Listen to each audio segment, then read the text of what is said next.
Hello guys, welcome to my channel. Today we are going to see a new lesson, Golu Grows a Nose by Rudyard Kipling. Long, long ago, the elephant had no trunk. He had only a bulgy nose, as big as a boot. He could wiggle it from the side to side, but he couldn't pick up things with it. There was a baby elephant called Golu. He too had no trunk, but only a bulgy nose, a small boot. Golu was full of questions. He asked his tall aunt, the ostrich, "Why don't you fly ever like other birds?" Then he asked his tall uncle, the giraffe, "What makes your skin so spotty?" He asked his huge uncle, the hippopotamus, "Why are your eyes always so red?" He asked his hairy uncle, the baboon, "Why do melons taste like melons?" The ostrich, the giraffe, the hippopotamus, and the baboon had no answer to Golu's question. "Golu is a naughty baby," they said. "He asks such difficult questions." One day, Golu met the myna bird sitting in the middle of a bush, and he asked her, "What does the crocodile have for dinner?" The myna said, "Go to the bank of the great grassy Limpopo River and find out." Golu went home. He took 100 sugar canes, 50 dozen bananas, and 25 melons. And then he said to his family, "Goodbye, I am going to the great grassy Limpopo River. I will find out what the crocodile has for dinner." He had never seen a crocodile and didn't know what one looked like. He met a python and asked him, "Have you ever seen a crocodile? What does he look like? What does he have for dinner?" The python uncoiled himself from the branches of a tree but said nothing. Golu politely helped him to coil around the branches again and said goodbye to him. Golu moved on eating sugar canes, banana, and melons. After a few days, he reached the very edge of the great grassy Limpopo River. On the bank of the river, he saw a log of wood. It was really the crocodile who winked at him.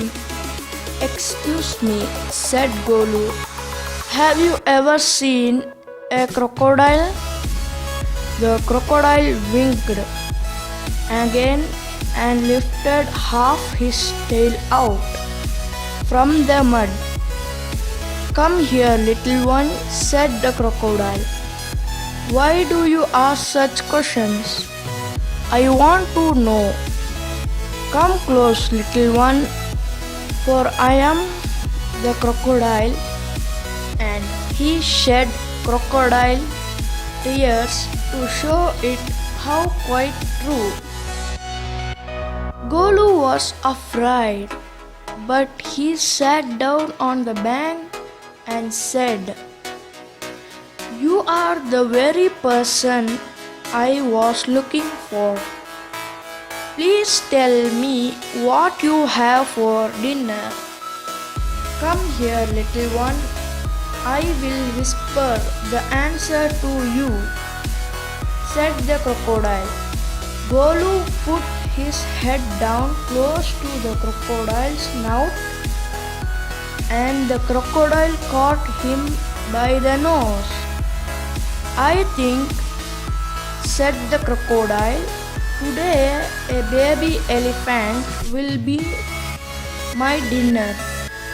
Let me go. You are hurting me, Mr. Crocodile," screamed Golu. The python, who had been quickly following Golu, came to the bank and said, "If you do not pull as hard as you can, the crocodile will drag you into the stream." Golu sat back on his little hunches and pulled and pulled. The crocodile slipped into the water, making it all creamy with the great sweep of his tail. And he also pulled and pulled.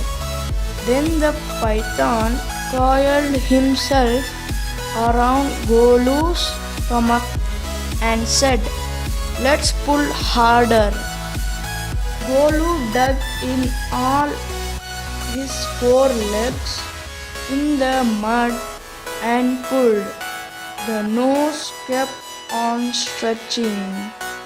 At each pull, the nose grew longer and longer, and it hurt for Golu. Then the nose was now 5 feet long, but it was free at last. Golu sat down with his nose wrapped up in a big banana leaf and hung it in the great grassy Limpopo River. To cool, Golu sat there for 2 days, waiting for his nose to cool and to shrink. It cooled, but it did not shrink. At the end of the second day, a fly came and stung Golu on the shoulder. Golu lifted his long nose, trunk, and hit the fly. Advantage number 1. Hissed python, "You wouldn't have done it with a small nose. Try and eat a little one."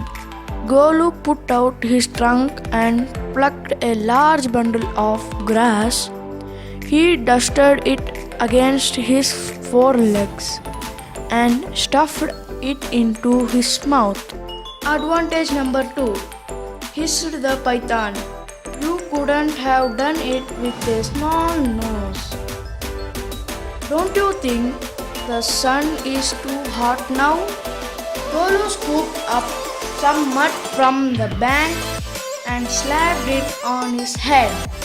Advantage number 3. Hissed the python, "You couldn't have done it with a small nose." "Thank you, Mr. Python," said Golu gratefully.